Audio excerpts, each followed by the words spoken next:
प्यारे बच्चों, बाल महाभारत के पिछले भाग में आपने सुना कि अज्ञातवास के दौरान राजा विराट के यहाँ भेष बदलकर रह रहे पांडवों ने त्रिगर्त राजा सुशर्मा और कौरवों को युद्ध में परास्त किया।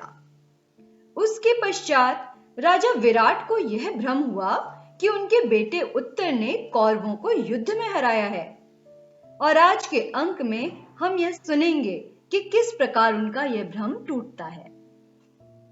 त्रिगर्त राजा सुशर्मा पर विजय प्राप्त करके राजा विराट नगर में वापस आए तो पुरवासियों ने उनका धूमधाम से स्वागत किया। अंतःपुर में राजकुमार उत्तर को न पाकर राजा ने पूछताछ की तो स्त्रियों ने बड़े उत्साह के साथ बताया कि कुमार कौरवों से लड़ने गए हैं। राजा यह सुनकर एकदम चौंक उठे। उनके विशेष पूछने पर स्त्रियों ने कौरवों के आक्रमण आदि का सारा हाल सुनाया। यह सब सुनकर राजा का मन चिंतित हो उठा। राजा को इस प्रकार शोकातुर होते देखकर कंक ने उन्हें दिलासा देते हुए कहा, आप राजकुमार की चिंता ना करें, बृहन्नला सारथी बनकर उनके साथ गई हुई है। आपको बता दें कि कंक युधिष्ठिर हैं। कंक इस प्रकार बातें कर ही रहे थे कि इतने में उत्तर के भेजे हुए दूतों ने आकर कहा, राजन, आपका कल्याण हो, राजकुमार जीत गए, कौरव सेना तितर बितर कर दी गई है, गायें छुड़ा ली गई हैं। यह सुनकर विराट आंखें फाड़ फाड़ कर देखते रह गए। उन्हें विश्वास ही ना होता था कि अकेला उत्तर कौरवों को जीत सकेगा। पुत्र की विजय हुई यह जानकर विराट आनंद और अभिमान के मारे फूले न समाये। उन्होंने दूतों को असंख्य रत्न एवं धन पुरस्कार के रूप में देकर खूब आनंद मनाया। इसके बाद राजा ने प्रसन्नता से अंतःपुर में जाकर कहा, सैरंध्री, चौपड़ की गोटी तो जरा ले आओ। चलो कंक से दो दो हाथ चौपड़ खेल लें। आज खुशी के मारे मैं पागल सा हुआ जा रहा हूं। मेरी समझ में नहीं आ रहा कि मैं अपना आनंद कैसे व्यक्त करूं। दोनों खेलने बैठे। खेलते समय भी बातें होने लगी। देखा राजकुमार का शौर्य, विख्यात कौरव वीरों को मेरे बेटे ने अकेले ही लड़कर जीत लिया, विराट ने कहा। निसंदेह आपके पुत्र भाग्यवान हैं, नहीं तो बृहन्नला उनकी सारथी बनती ही कैसे? कंक ने कहा। विराट झुंझलाकर बोले, आपने भी क्या यह बृहन्नला की रट लगा रखी है? मैं अपने कुमार की विजय की बात कर रहा हूं और आप उसके सारथी की बढ़ाई करने लगे।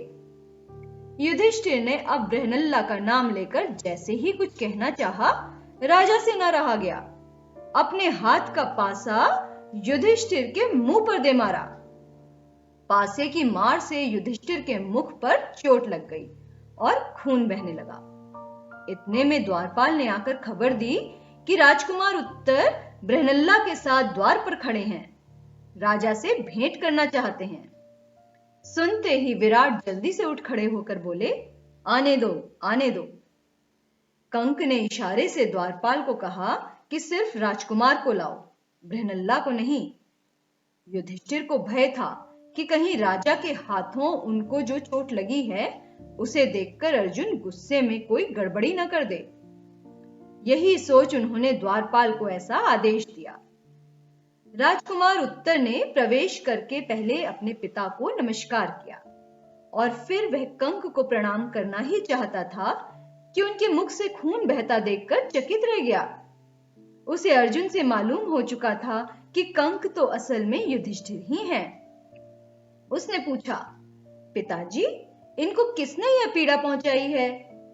विराट ने कहा, बेटा, क्रोध से मैंने चौपड़ के पासे फेंक मारे। क्यों, तुम उदास क्यों हो गए? पिता की बात सुनकर उत्तर कांप गया। विराट कुछ समझ ही न सके कि बात क्या है। उत्तर ने आग्रह किया तो उन्होंने कंक के पांव पकड़कर क्षमा याचना की। इसके बाद उत्तर को गले लगा लिया और बोले, बेटा, बड़े वीर हो तुम। उत्तर ने कहा, पिताजी, मैंने कोई सेना नहीं हराई, मैं तो लड़ा भी नहीं। बड़ी उत्कंठा के साथ राजा ने पूछा, कौन था वह वीर? कहाँ है वह? बुला लाओ उसे। राजकुमार ने कहा, पिताजी, मेरा विश्वास है कि आज या कल वह अवश्य प्रकट होंगे। थोड़ी देर तक तो पांडवों ने सोचा कि अब ज्यादा विवाद करना और अपने को छिपाए रखना ठीक नहीं है। यह सोचकर अर्जुन ने पहले राजा विराट को और बाद में सारी सभा को अपना असली परिचय दे दिया। लोगों के आश्चर्य और आनंद का ठिकाना न रहा। सभा में कोलाहल मच गया।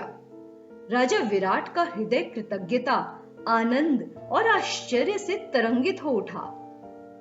विराट ने कुछ सोचने के बाद अर्जुन से आग्रह किया कि आप राजकन्या उत्तरा से ब्याह कर लें। अर्जुन ने कहा, राजन, आपकी कन्या को मैं नृत्य और गान सिखाता रहा हूं। मेरे लिए वह बेटी के समान है। इस कारण यह उचित नहीं है कि मैं उसके साथ ब्याह करूं। हाँ, यदि आपकी इच्छा हो तो मेरे पुत्र अभिमन्यु के साथ उसका ब्याह हो जाए। राजा विराट ने यह बात मान ली। इसके कुछ समय बाद दुर्योधन के दूतों ने आकर युधिष्ठिर से कहा, कुंती पुत्र, महाराज दुर्योधन ने हमें आपके पास भेजा है।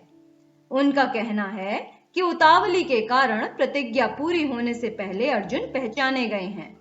इसीलिए शर्त के अनुसार आपको 12 बरस के लिए और वनवास करना होगा। इस पर युधिष्ठिर हंस पड़े और बोले, दूतगण, शीघ्र ही वापस जाकर दुर्योधन को कहो कि वह पितामह भीष्म और जानकारों से पूछकर इस बात का निश्चय करे कि अर्जुन जब प्रकट हुआ था तब प्रतिज्ञा की अवधि पूरी हो चुकी थी या नहीं। मेरा यह दावा है कि 13वां बरस पूरे होने के बाद ही अर्जुन ने धनुष की टंकार की थी। तो बच्चों, इस तरह महाराज विराट का भ्रम टूटता है। अगले अंक में सुनेंगे मंत्रणा।